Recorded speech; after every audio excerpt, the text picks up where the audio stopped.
Bonsoir à tous, vous regardez l'essentiel sur France 24. Les frappes israéliennes continuent de faire des morts dans la bande de Gaza.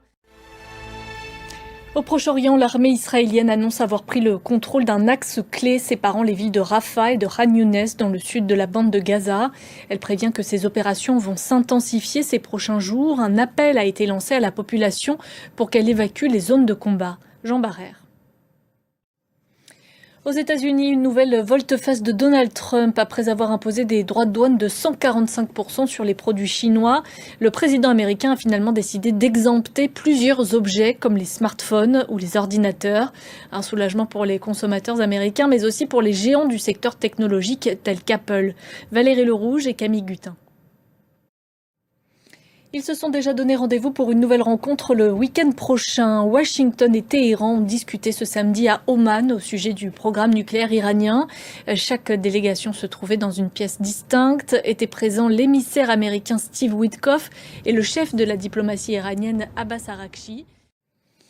Direction à présent la Serbie où cette fois ce ne sont pas les opposants au président Aleksandar Vučić mais bien ses partisans qui se sont rassemblés dans le centre de Belgrade. 55 000 personnes réunies selon un décompte indépendant. Une démonstration de force voulue par le président serbe en réponse aux manifestations étudiantes qui secouent le pays depuis des mois. Jean Barrère.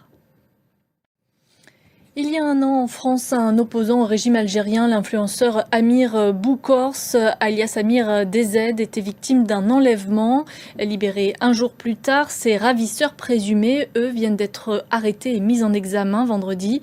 Nos confrères de France 2 ont pu recueillir le témoignage d'Amir Boukors. Juliette Poissonnier.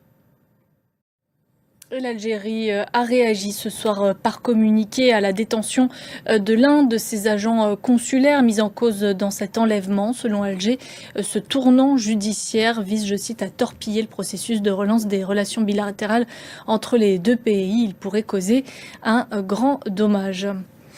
Au Japon, la ville d'Osaka accueille à partir de ce dimanche l'exposition universelle 2025. Elle fait suite à celle de Dubaï il y a 3 ans.